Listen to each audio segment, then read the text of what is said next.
The early years of the German Empire, a period called Gründerzeit, foundation years, were marked by major economic growth, fueled in part by a steady flow of French reparation payments.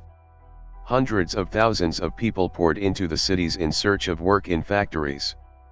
New political parties gave a voice to the proletariat, especially the Socialist Workers' Party, SAP, the forerunner of the Sozialdemokratische Partei Deutschlands, Social Democratic Party of Germany, SPD. Bismarck tried to make the party illegal but, when pressed, made concessions to the growing and increasingly antagonistic socialist movement, enacting Germany's first modern social reforms, though contrary to his true nature. When Wilhelm II, R. 1888 to 1918, came to power, he wanted to extend social reform, while Bismarck envisioned stricter anti-socialist laws.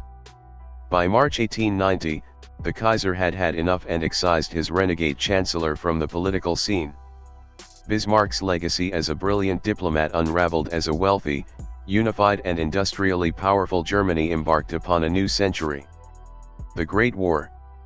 The assassination on June 28, 1914 of Archduke Franz Ferdinand, heir to the Austro-Hungarian throne, triggered a series of diplomatic decisions that led to WWI, the bloodiest European conflict since the 30 Years' War. Initial euphoria and faith in a quick victory soon gave way to despair, as casualties piled up in the battlefield trenches and stomachs grumbled on the home front. When defeat came in 1918, it ushered in a period of turmoil and violence. On November 9, 1918, Kaiser Wilhelm II abdicated, bringing an inglorious end to the monarchy. The seeds of acrimony and humiliation that later led to World War II were sown in the peace conditions of WWI. Germany, militarily broken, teetering on the verge of revolution and caught in a no-man's land between monarchy and modern democracy, signed the Treaty of Versailles, 1919, which made it responsible for all losses inflicted upon its enemies. Its borders were trimmed and it was forced to pay high reparations. Weimar and the rise of Hitler. In July 1919, the Federalist Constitution of the fledgling republic was adopted in the town of Weimar, where the Constituent Assembly had sought refuge from the chaos of Berlin.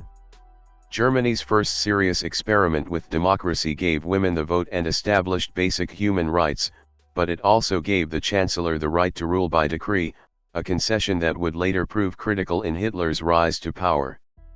The Weimar Republic, 1919-33, was governed by a coalition of left and center parties, but pleased neither communists nor monarchists.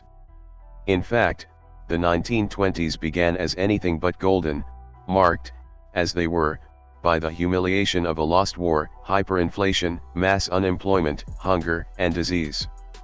Economic stability gradually returned after a new currency, the Rentenmark, was introduced in 1923 and with the Dawes Plan in 1924, which limited the crippling reparation payments imposed on Germany after WWI. But the tide turned again when the U.S. stock market crashed in 1929, plunging the world into economic depression. Within weeks, millions of Germans were jobless, and riots and demonstrations again filled the streets. Nazis in power. The volatile, increasingly polarist political climate led to clashes between communists and members of a party that had been patiently waiting in the wings, the National Sozialistische Deutsche Arbeiterpartei, National Socialist German Workers' Party, NSDAP, or Nazi Party, led by a failed Austrian artist and WWI corporal named Adolf Hitler. Soon jackboots, brown shirts, oppression, and fear would dominate daily life in Germany. Hitler's NSDAP gained 18% of the national vote in the 1930 elections. In the 1932 presidential election, Hitler challenged incumbent Reichspräsident, President of the Reich, Paul von Hindenburg, but only managed to win 37% of the second-round vote.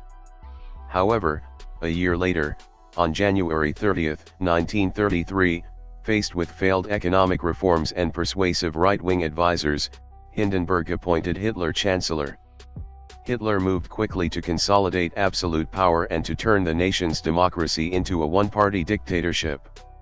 He used Berlin's Reichstag fire as a pretext to push through the Enabling Act, allowing him to decree laws and change the constitution without consulting parliament.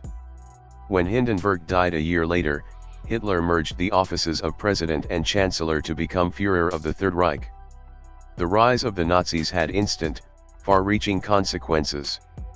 Within 3 months of Hitler's power grab, all non-Nazi parties, organizations, and labor unions ceased to exist. Political opponents, intellectuals, and artists were rounded up and detained without trial, many went underground or into exile. There was a burgeoning culture of terror and denunciation, and the terrorization of Jews began to escalate. Hitler won much support among the middle and lower middle classes by pumping large sums of money into employment programs, many involving rearmament and heavy industry. In Wolfsburg, Lower Saxony, affordable cars started rolling out of the first Volkswagen factory, founded in 1938. That same year, Hitler's troops were welcomed into Austria. Foreign powers, in an attempt to avoid another bloody war, accepted this Anschluss, annexation, of Austria. Following this same policy of appeasement, the leaders of Italy, Great Britain, and France ceded the largely ethnic German Sudetenland of Czechoslovakia to Hitler in the Munich Agreement, signed in September 1938. By March 1939, he had also annexed Bohemia and Moravia. Jews in Germany. The first Jews arrived in present-day Germany with the conquering Romans, settling in important Roman cities on or near the Rhine, such as Cologne, Trier, Mainz, Speyer, and Worms. As non-Christians, Jews had a separate political status.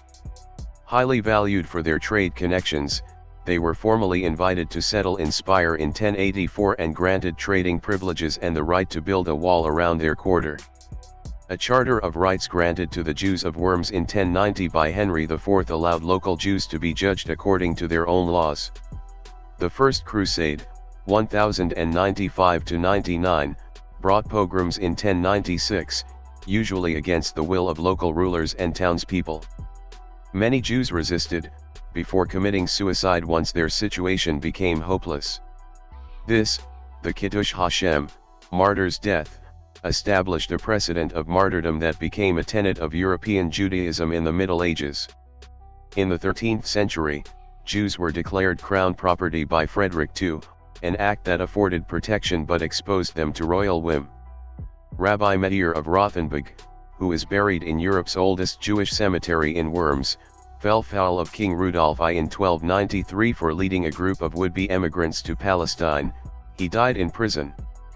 The church also prescribed distinctive clothing for Jews at this time, which later meant that in some towns Jews had to wear badges. Things deteriorated with the arrival of the plague in the mid-14th century, when Jews were persecuted and libel-louse notions circulated throughout the Christian population. The blood libel accused Jews of using the blood of Christians in rituals. Money lending was the main source of income for Jews in the 15th century. Expulsions remained commonplace, however, with large numbers emigrating to Poland, where the Yiddish language developed. The Reformation, including a hostile Martin Luther, and the 30 Years' War brought difficult times for Jewish populations, but by the 17th century they were again valued for their economic contacts. Napoleon granted Germany's Jews equal rights, but the reforms were repealed by the 1815 Congress of Vienna. Anti-Jewish feelings in the early 19th century coincided with German nationalism and a more vigorous Christianity, producing a large number of influential assimilated Jews. By the late 19th century, Jews had equal status in most respects and Germany had become a world center of Jewish cultural and historical studies. There was a shift to large cities, such as Leipzig, Cologne, Breslau, now Wrocław in Poland, Hamburg, Frankfurt am Main and the capital, Berlin, where a third of German Jews lived.